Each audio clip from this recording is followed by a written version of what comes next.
금방이라도 무슨 일이 일어날 듯 불길한 기운이 감도는 밤이었습니다. 아마 여기였던 것 같아요. 네, 이렇게 앉아있고 저희는 서있고 이렇게. 효진 씨를 보자마자 불쾌감을 드러낸 남자.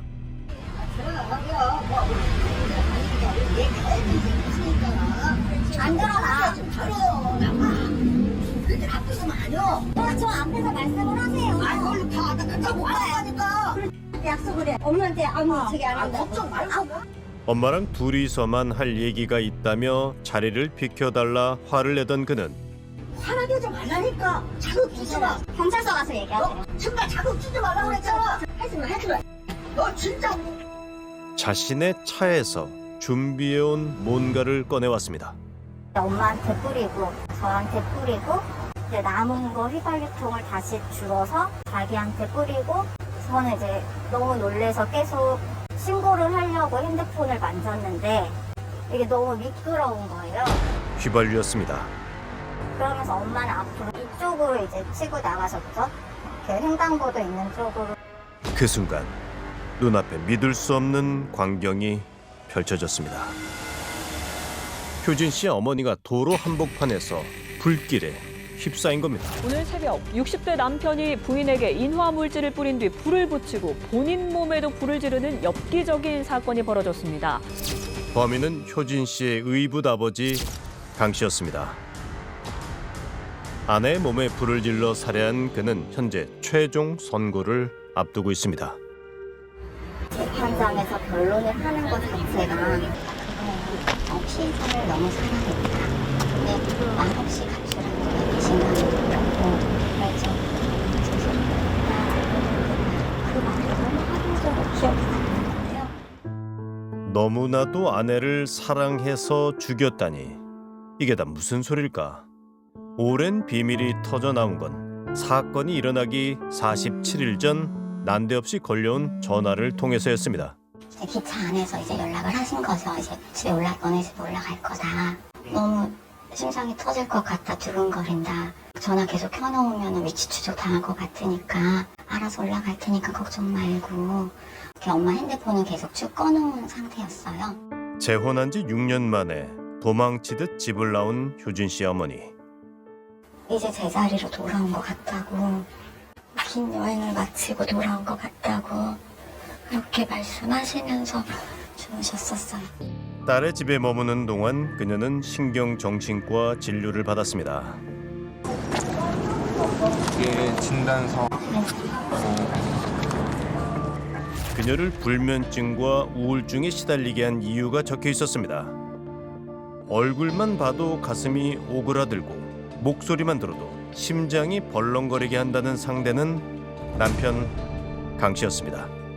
그렇게 허망하게 어머니를 보내고 효진 씨는 집에서 몇 장의 메모들을 찾아냈습니다. 감옥 아닌 감옥 생활 이제는 그만하고 싶다. 밤낮으로 한 남자의 시중 들면서 경제적, 신체적, 정신적 학대 이제 벗어나고 싶다. 모든 것 정리하고 나답게 살고 싶다. 대체 두 사람 사이엔 무슨 일이 있었을까? 통역 가이드였던 효진 씨 어머니는 이혼 후 외국인 민방을 운영하며 20년간 홀로 두 딸을 키웠습니다.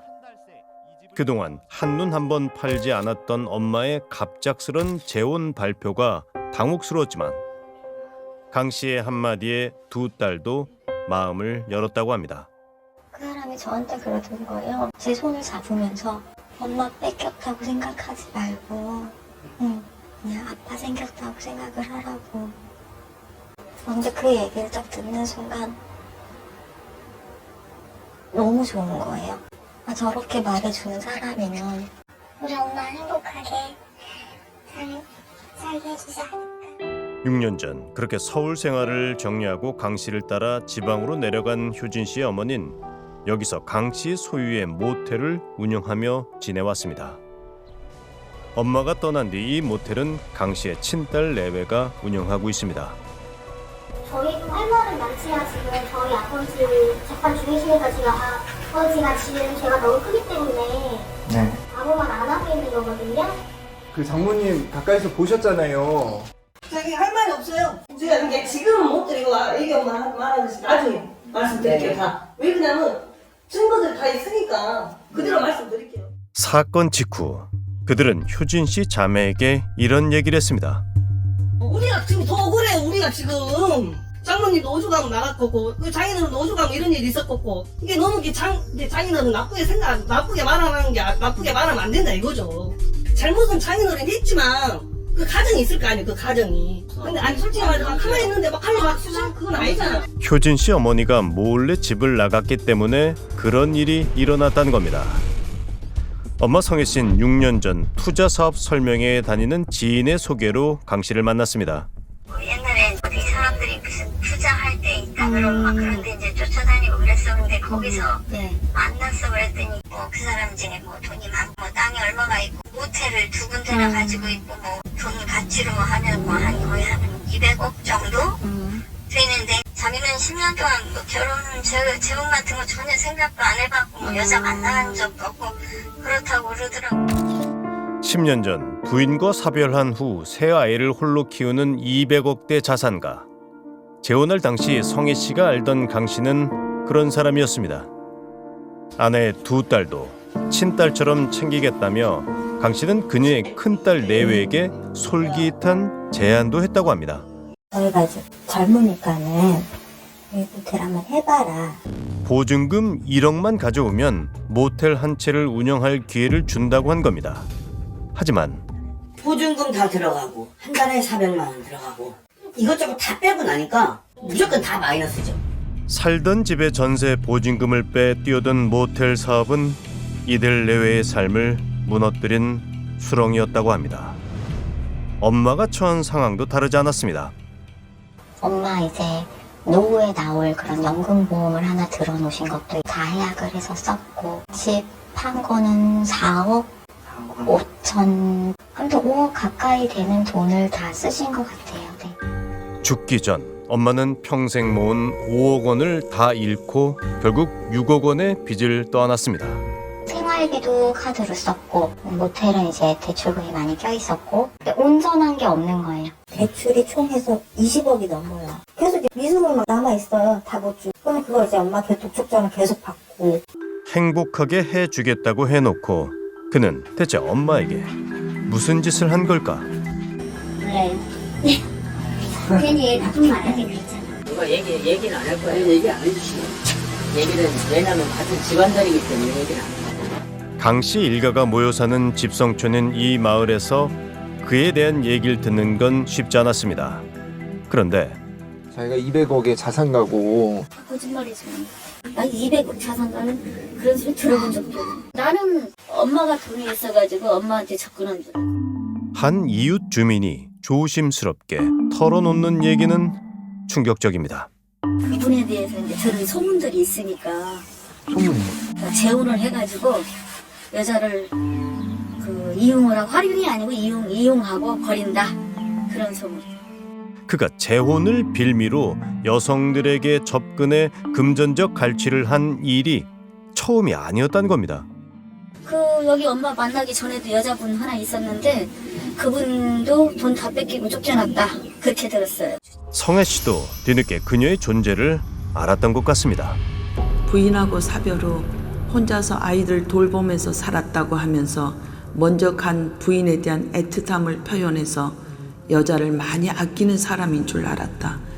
돌아가신 시어머니께서 둘째 부인 얘기를 했는데 내가 알고 있는 줄 알았다면서 해주셨다. 기가 찰 노릇이었다. 성혜 씨가 생전에 쓰던 휴대전화엔 강 씨에게 온 어떤 메시지를 찍은 사진이 남아 있었습니다. 강 씨에게 유부남이냐고 묻던 의문의 여성에게 효진 씨가 연락을 하자 이런 답이 왔습니다. 도무지 헤어질 수 없어서 배신감에 죽일 수밖에 없었다던 강 씨의 사랑이 이런 거였을까? 모텔 카운터방에서 세끼 식사를 해줘가며 하루하루를 보냈다.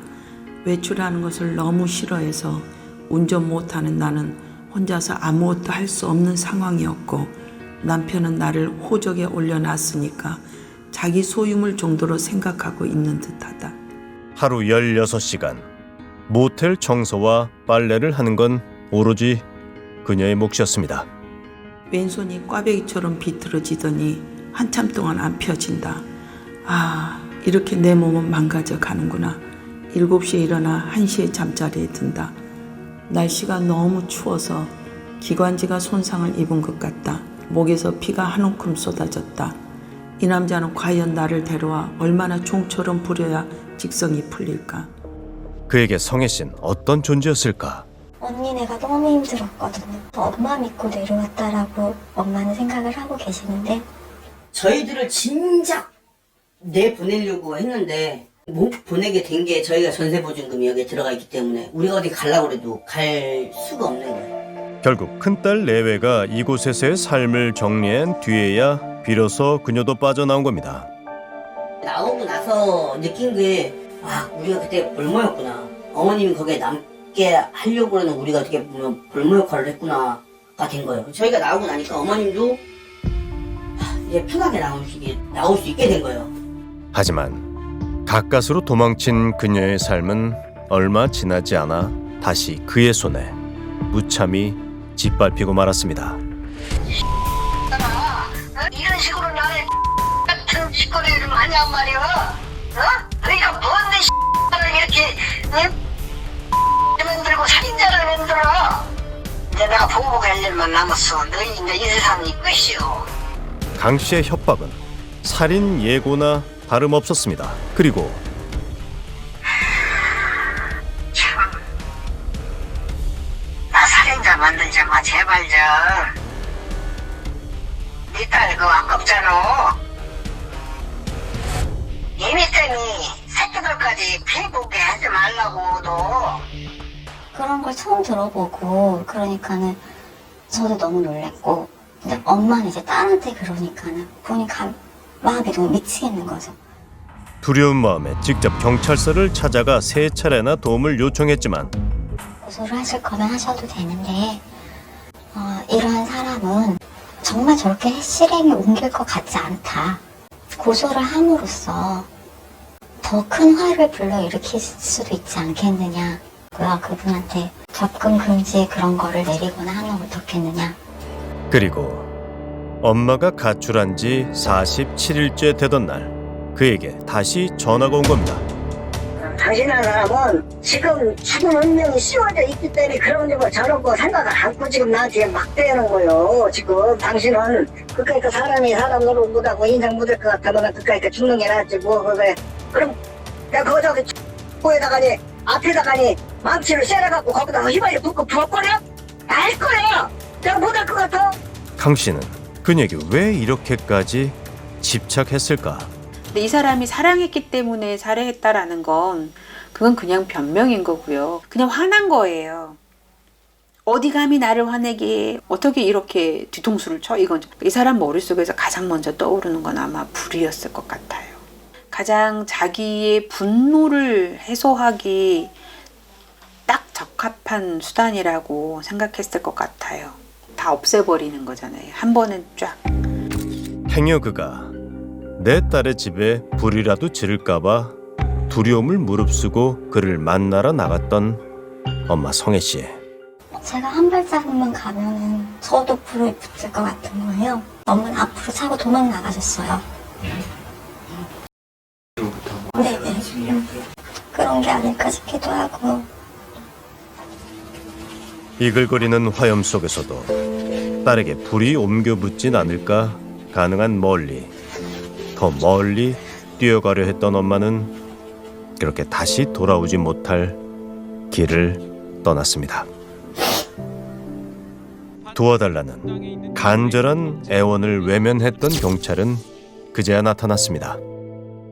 어떻게 보면은 계획살인에 가까운 거란 말이에요. 피해자에게 어차피 반의사 불벌죄니까 고소의 책임을 질 거냐 하는 것을 경찰은 계속 물어볼 수밖에 없게 돼 있고 마치 피해자 편이기보다는 가해자에게 오히려 더 기회를 주는 것 같이 그렇게 사건 처리가 이루어지는 것이 이제 큰 문제이죠. 재판을 받고 있는 강 씨는 구치소에서 매일 반성문을 쓰고 있다고 합니다. 하지만 정작 그의 손에 엄마를 잃은 효진 씨 자매는 아직 미안하단 말 한마디 듣지 못했습니다. 부모님 데려오는데 되게 많이 망설이 고민하면서 온 거예요. 그렇지. 아니 뭐라도 듣고 싶어서 이렇게 다니는 건데 그 누구도 엄마에 대해서 얘기해줄 사람이 없는 거예요. 얘들한테 어떻게 위로를 해야 될지, 어떤 말을 해야, 무슨 말을 해도 위로가 안 된다는 건 알아. 알지만은, 어떻게 말을 해야 되냐. 발걸음을 돌리는 효진 씨를 강 씨의 여동생이 말없이 끌어안습니다.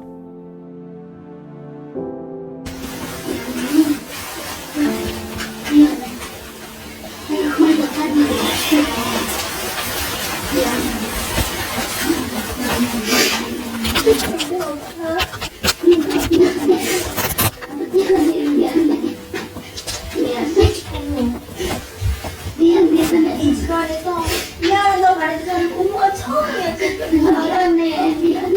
아무도 미안한 거 알아서 그래 고모가 미안해. 지금 얘기해. 어떻게 고모인데. 미안해.